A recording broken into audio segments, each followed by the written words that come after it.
Saya berikan contoh betapa kita lebih kritis ketimbang tradisi di kampus. Saya pernah didebat sama salah satu kelompok ormas tertentu. Apa alasannya orang NU kalau megang istrinya itu kok batal gitu? Wong istrinya digauli saja boleh, masa megang itu batal gitu? Terus saya jawab, kamu tahu definisi mahram? Nggak tahu ya. Mahram itu orang yang haram dinikah. Yang haram dinikah itu ya ibu, anak, bule, ponaan. Yang haram dinikah itu namanya mahram. Justru istri itu namanya ajnabiyah, orang lain. Makanya boleh dinikah. Jadi statusnya istri itu orang lain, ajnabiyah, sehingga boleh dinikahi. Kalau mahram malah nggak boleh dinikahi. Mereka akhirnya sadar, oh ternyata selama ini keliru. Membahasakan istri mahram itu keliru. Ya terus akhirnya dia jadi Syafi'i dadaan tadi. Itu sebetulnya kalau pakai ilmu logika maupun sosial apa saja, baik sosial ilmiah maupun sosial budaya, kita ini jauh lebih unggul ketimbang tradisi mereka. Misalnya begini, dulu di era Umar bin Abdul Aziz ada yang memberi gelar Khamisul Khulafa. Ini yang dikutip Mizan Kubro Imam Syaroni. Beliau ngendikan begini, idza ra'aitum jama'atan yatanajawna sirran fima bainahum fi amri dinihim, itu fasyadu anna dzalika dhalalun wa bid'atun. Jika kamu melihat satu komunitas tertentu yang bisik-bisik agama tapi di grupnya mereka sendiri tanpa melibatkan kelompok lain yang mungkin a'lama minhum, lebih alim, maka itu sesat, dhalalun wa bid'atun. Sehingga dulu itu sudah ada tradisi konsensus ilmiah. Konsensus ilmiah ini diputuskan oleh konsensus yang min ahlil ilmi, sehingga orang yang tidak ngalim itu ya konangan. Kalau sekarang nggak pati konangan, tahu-tahu ada orang nggak jelas juntrungannya punya majelis tafsir yang bisa saja cindil tikus itu halal, hanya karena berdasar dalil, misalnya kulla ajidu fima uhiya ilayya muharraman ala ta'imi yat'amuhu illa yakuna apa maitatan aw damam masfuhan aw lahma apa khinzir, sehingga dianggap yang halal itu banyak, yang haram hanya 3. Saya pernah ketemu di antara mereka, tanya, apa betul Gus Bak menurut Islam begitu? Terus saya baca di antara ciri Nabi itu yang ada di kitab Taurat dan Injil itu wa yuharrimu alaihimul khaba'is. Jadi kadang mawadiul halal wal haram itu tidak disebut di halal haram, tapi disebut di sifatun Nabi. Sifatnya Nabi adalah wa yadau anhum israhum wal aghlal allati kanat alaihim. Di antara sekian sifat itu wa yuharrimu alaihimul khaba'is, dan Nabi mengharamkan sesuatu yang menjijikkan.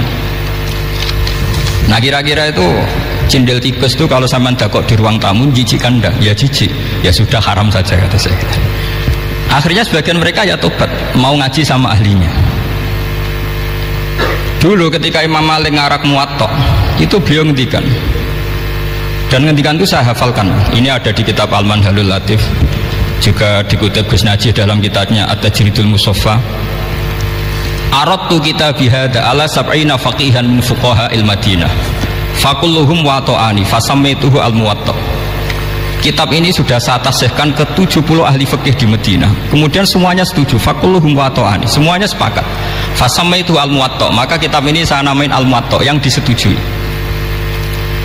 Sehingga kita tidak boleh menjadi orang-orang alim humul sendiri dewean terus dikultuskan santrinya, serambutnya gondrong, terus muridnya jari dulang Nabi Khidir, terus klambine kok kali Joko itu, terus terkenal wali itu.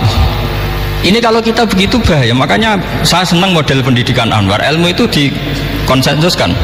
Siapa yang alim ditakrib, di MUIN ada debat, ada macam-macam, sehingga yang terbaik baik secara ilmu maupun perilaku dituakan. Ini penting. Kalau ilmu tidak dikontrol itu repot. Saya berikan contoh betapa kita lebih kritis ketimbang tradisi di kampus.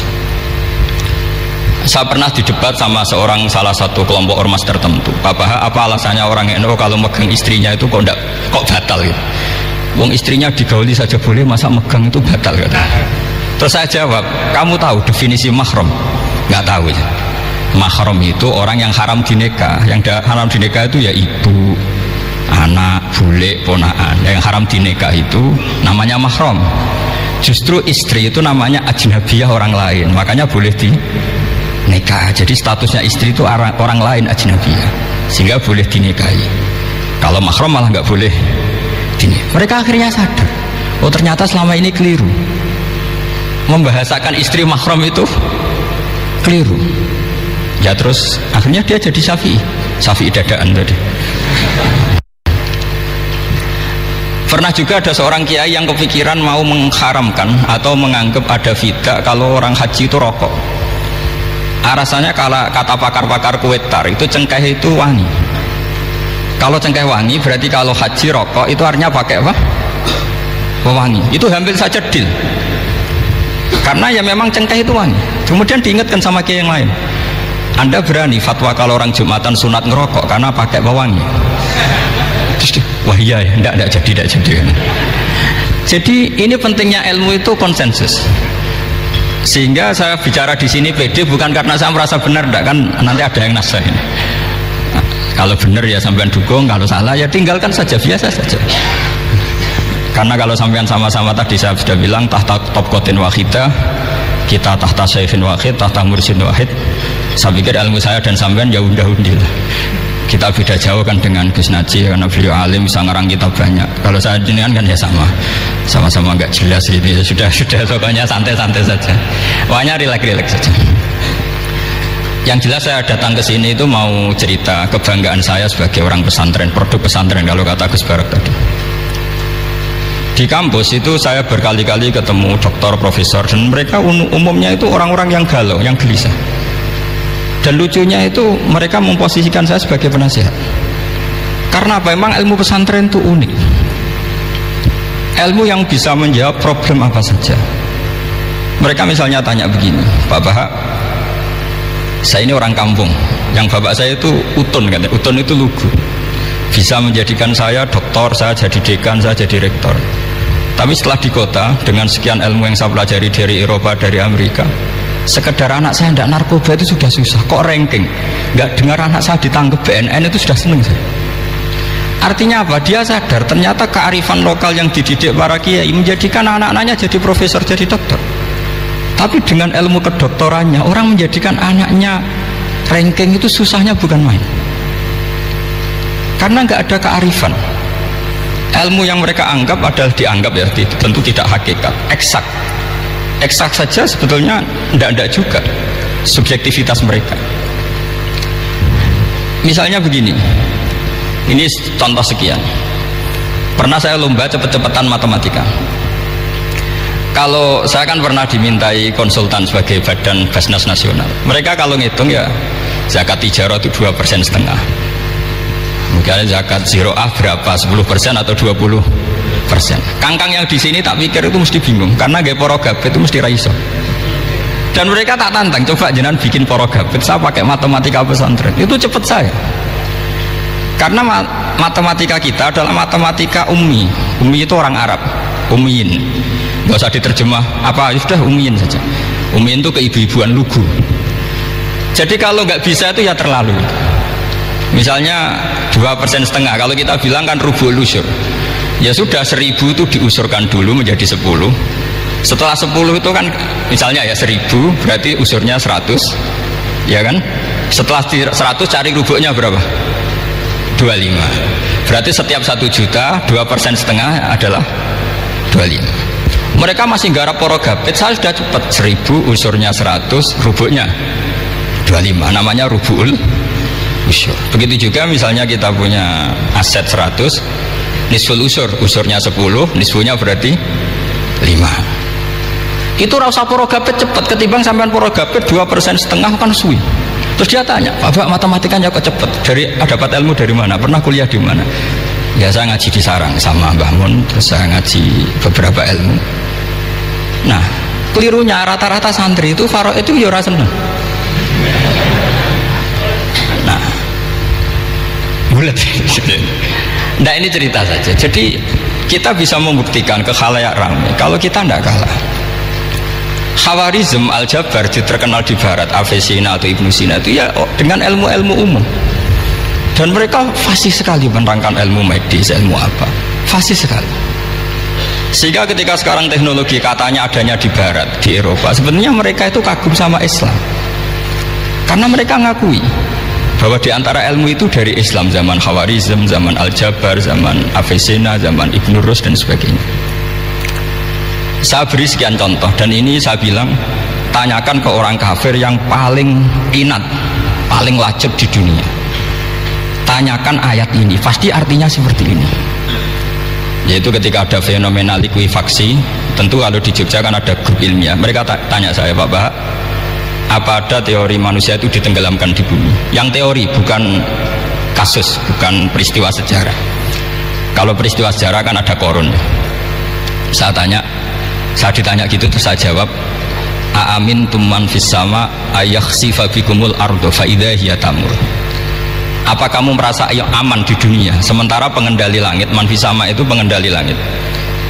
Ya siapa saja, bisa malaikat atau bisa Allah, man sing kudratu fis sama. Itu ahli tafsir beda pendapat. Yang enggak beda yang enggak pernah nafsiri gitu. Jadi yang enggak beda karena enggak pernah nafsiri. Ayakhsifa bikumul ardo, bahwa bumi ini bisa ditenggelamkan. Faidah ya tamur, ya memang bumi itu bisa meleleh. Terus saya memberi sekian argumentasi. Kalau kamu katakan justifikasi ilmiah karena kadung Islam dan kadung pegangan Quran, mungkin Anda akan bilang saya ini justifikasi, nyari pembenaran secara syariah.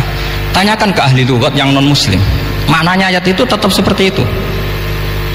Begitu juga misalnya ayat wal ardi dzatis sod, dan bumi yang berkarakter bisa retak. Sodun itu retak. Dulu kita hanya punya contoh, misalnya biji-bijian jagung yang lembek, yang lemah, dan bumi yang keras, atau ketela atau bengkoang itu. Ternyata dengan segala kelemahan ini, biji-bijian ini bisa merekah, dan buminya yang ngalah memberi ruang. Ya, dulu ulama hanya nyontohkan tadi, misalnya kalkhinto, apa saja yang bisa bumi mengalah dengan proses tumbuhnya tanaman. Tapi itu kan qaulul mufassir. Kenangan saya ngaji Yai, makanya saya bangga sekali sebagai murid beliau. Saya memberi gelar beliau Al-Faqih Al-Mufassir. Faqih betul karena beliau putra Abu Zubair yang ma'ruf bil fiqhi. Dan Al-Mufassir beliau itu murid Said Alawi yang ngarang takriran Faidul Khabir itu dengan Habib Muhsin Al-Musawa ini. Ini penting, sanad kita ini penting, dan kita insya Allah sebagai murid tidak akan merusak sanad itu. Dan yang merusak sanad itu gurunya alim, baik guru alim terus kita bodoh, itu merusak sanad itu. Saya masih ingat didhawuhi Mbah Mun, wong jagoan rusak sanad. Ibnu Hajar Al-Asqalani ngalim-ngalimi wong, di murid Zakaria Al-Ansori. Beliau di murid Ibnu Hajar itu. Terus di murid Fathul Mu'in. Jadi kiai nak di murid ngalim yo isen hak katanya. Nah kita berlomba-lomba supaya gak ngisin-ngisinin apa kiai. Ya ini kan kompetisi.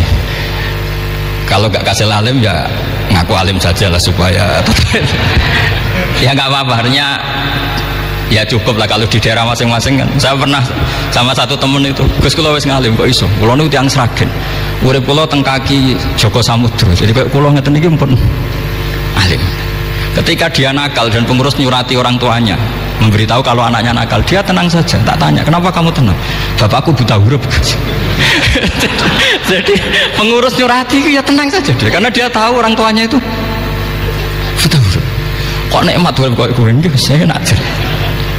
Ya tapi insya Allah barokatuh Syekhina semua itu tetap berkah, karena itu awal hidayat di daerah masing-masing. Itu tidak perlu alim, sudah hebat itu. Karena ya nggak perlu lah, kalau alim betul malah nggak sempat dakwah. Begini, ini penting saya utarakan, karena sanad keguruan itu pernah saya cek ya. Ini cerita, ini tahadus bin Ahmad. Guyonannya ulama meskipun guyonan itu ternyata musalsal.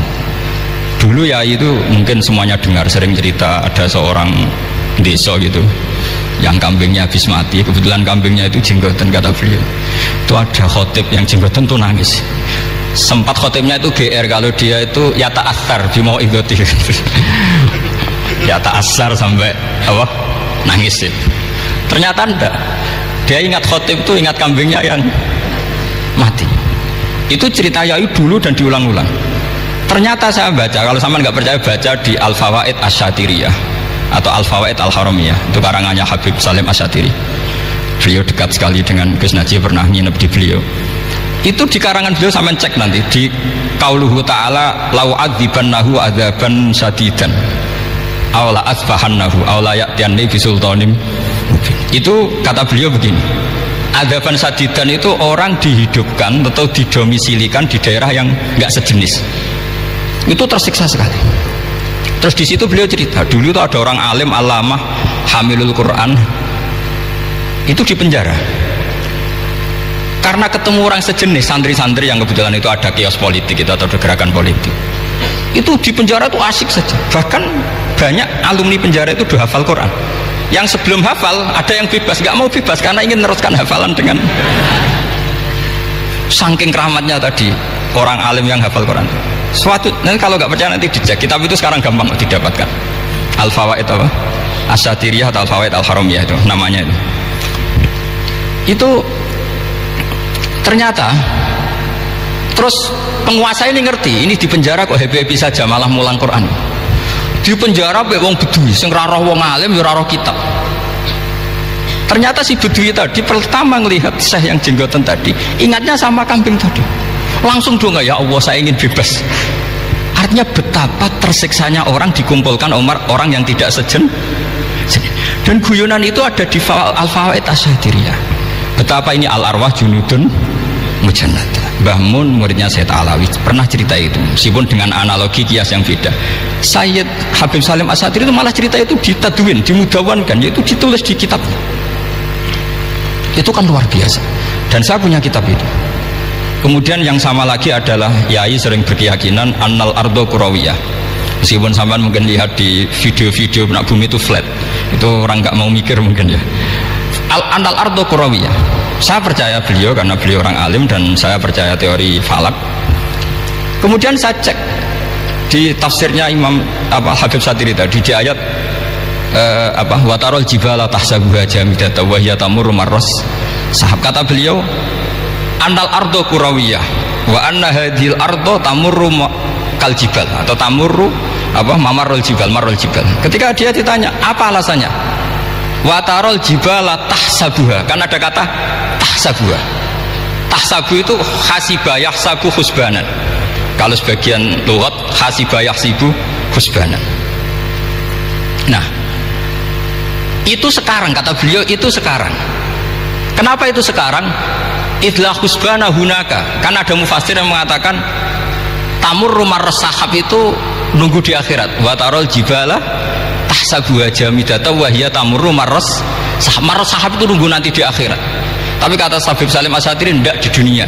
Idlah husbana hunalika itu akhirat maksudnya. Di akhirat husban itu artinya kan nyongko, ngiro. Di akhirat semuanya itu ilmul yakin, ainul yakin. Jadi kalau tahsabuha pasti di dunia, karena adanya husban dugaan hanya ada di dunia. Lagi-lagi muwafaqah bainahu wa baina Habib Salim As-Satiri. Dan di situ detail sekali. Cara beliau nulis tafsir, pengalaman ngaji sama Sayyid Alawi, tanggalnya. Begitu juga saya dulu ngaji sama Yai banyak sekali, diantaranya yang saya syukur sekali yaitu tadi Ulumul Quran. Dulu di MGS yang ngajar Faidul Khobir beliau sendiri, dan kita syukur sekali. Jadi ini pengalaman-pengalaman kita sebagai murid, sebagai penerus. Terus ketiga begini, ciri khas samahah atau samahan. Ini saya meskipun tidak bawa makalah, saya ini baca sekian takbir. Kenapa guru-guru kita di Indonesia itu menghindari tema-tema ekstrim atau tema-tema keras? Saya pikir di sini masyhur sekali, beliau sering ngendikan zada khusyuan zada jalan. Kita hanya nirukan saja tapi tidak ikut menvonis. Karena kalau kita serius, terlalu serius ngendikan hukum-hukum yang serius, nanti kejadiannya begini. Ini saya baca takbir ini dari kitab Ibnul Qayyim di I'lamul Muwaqqi'in an Rabbil Alamin, dan dari kitab Nasaihul Ibad. Ketika lisan dihisab sama Allah Ta'ala dan mendapatkan azab yang paling tinggi dibanding jawarih yang lain, itu ketika lisan menanyakan sama Allah, kenapa ya Allah saya punya azab yang begitu ekstrim? Jawabannya Allah, kharajat minka kalimatun balagot masyariqal ardi wa magharibaha fasufikat biha damul haram wa ukhidha biha al-malul haram wa antuhika biha al-farjul haram. Jadi kalau fatwa serius menjadi ekstremis apalagi fatwa-fatwa tentang chaos, tentang apa itu nanti resikonya itu ada safkud dima, dan itu hal yang dihindari ulama dulu. Kamu jangan pernah fatwa dengan meluncurkan satu kalimat yang dengan kalimat itu bisa saja sufika biha adamul haram, orang-orang yang nggak perlu mati harus terbunuh dan sebagainya dan sebagainya. Kalau dalam Nasaihul Ibad redaksinya adalah kharajat minka kalimatun balagot masyariqal ardi wa maghariba. Ini kalau di kitab Ibnul Qayyim redaksinya itu ada seorang ulama yang ngeluh ketika habis ngajar Al-Hudud. Ha anadza, kata beliau, yuta'allamu minni ma tudrabu bihir riqab wa tuta'u bihil furuj wa tu'khadu bihil hukum. Jadi sehingga dengan tradisi ulama kabiron angkabirin, dulu-dulunya itu memang ulama menghindari tema-tema ekstrim, bukan karena ada bisa, karena takut ini kalau salah fatwa nanti safkud dima. Dan itu yang dilakukan Said Hasan bin Ali ketika beliau konflik, ya dengan tanda kutip konflik dengan Muawiyah. Kata beliau, bisa saja ini hak rajulin, ya sudah tak kembalikan ke dia. Bisa saja hak saya tak kasihkan ke dia, haknan lidima'il muslimin. Tapi karena hukum itu adalah hukum yang sifatnya ijtihadiyah, beliau tetap menutup dengan makalah wa in adri la'allahu fitnatul lakum wa mata'un ilahin. Saya tidak tahu ini kayak apa, jangan-jangan ini hanya fitnah. Kenapa beliau tetap menutup hukum wa in adri dan kemudian ditiru terus oleh Imam Malik? Setiap ditanya sering bilang la adri, sampai yang tanya pernah mangkel. Ini pernah dikutip Gus Najih dalam kitab At-Tajridul Mustafa, juga ada di Al-Manhalul Latif. Kenapa Sa'alim engkau selalu jawab la adri? Kata Imam Malik, jawab, saya ini orang jauh, kalau sampean bilang la adri nanti gimana saya laporannya yang disuruh tanya. Kata Imam Malik happy saja, fa'abligh man wara'aka anni la adri. Enggak kamu tok yang harus tahu kamu saya la adri. Yo kandhani pisan umat temen aku yo la adri. Jadi ulama dulu saking khosnya sama Allah, khosyah, bilang enggak tahu itu enggak masalah. Karena begitulah sanad mereka dalam hal-hal yang ijtihadiyah yang potensi safkud dima. Saya ulang lagi, yang potensi safkud dima itu milih aman bilang la adri. Sampean kalau nggak percaya dicek di Sahih Muslim atau di kitab-kitab hadis Sahih yang lainnya. Dan ini juga yang dipakai Ibnul Qayyim ketika bikin Muqaddimah I'lamul Muwaqqi'in dalam Khotorul Fatwa. Ada seorang namanya itu Buraidah. Buraidah itu Amirul Jaysh. Itu setiap mau perang atau punya MOU dengan kelompok lain, kata Rasulullah, jika mereka menginginkan kamu ala antun zilahum ala hukmillah wa ala hukmi rasulillah fala tunzilhum ala hukmillah wa ala hukmi rasulillah. Ada redaksi yang fi dhimmatillah fi dhimmati rasulillah, walakin anzilhum ala hukmi, posisikan bahwa MOU itu atas nama kesepakatan kamu dan mereka. Fa innaka la tadri atusibah hukmallahi amla, karena kamu tidak tahu apa kamu persis sebagaimana hukum Allah pada. Kamu tidak bisa misalnya secara fikih, misalnya ada Zaid ini kafir harbi, terus kamu bilang ini wajib diperangi karena kafir harbi. Oke, itu mungkin. Tapi masalahnya bisa saja khusus Zaid ini ada sunnatullah, ada ilmu Allah yang mau diberi hidayat sehingga ada perlakuan khusus. Sampai lihat dalam Asra Badrin, itu yang ketangkap di Asra Badrin itu kan semuanya kafir harbi. Ini alhamdulillah ini beliau rawuh.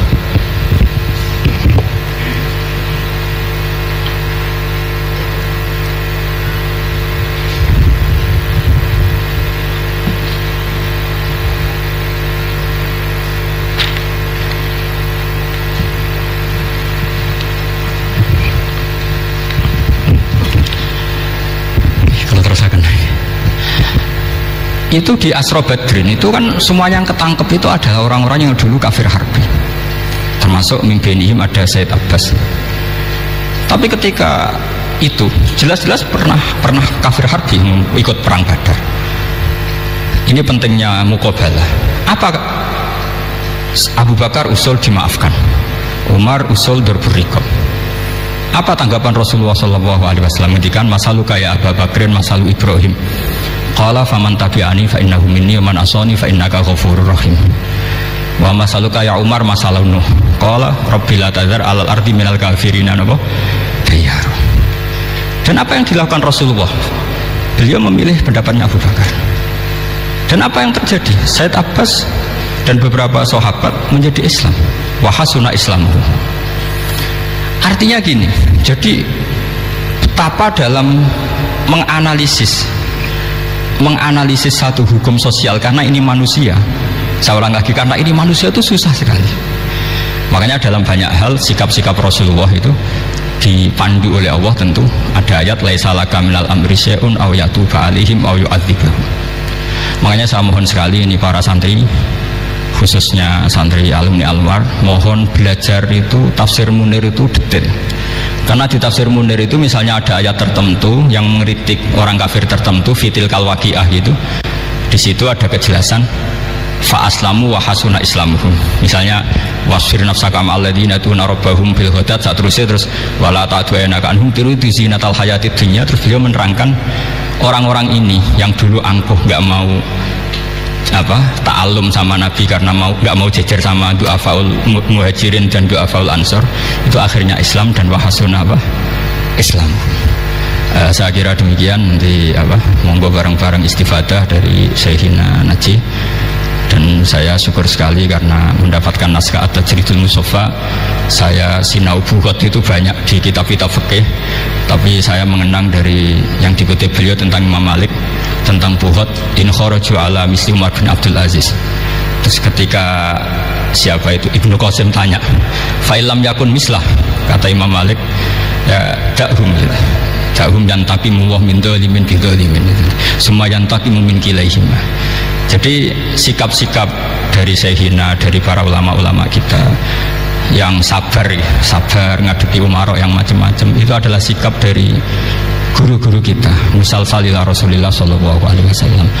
Ini penting saya utarakan karena jangan sampai kritis kita sampai menjadikan bangsa ini chaos. Kalau chaos nanti safkut dima, tentu itu yang nggak diinginkan Sayyid Hasan bin Ali, dan beliau dapat gelar dari Rasulullah, inna ibni hadza la sayyidun wa la Allah yuslihu bi baina fi'atin azimatin.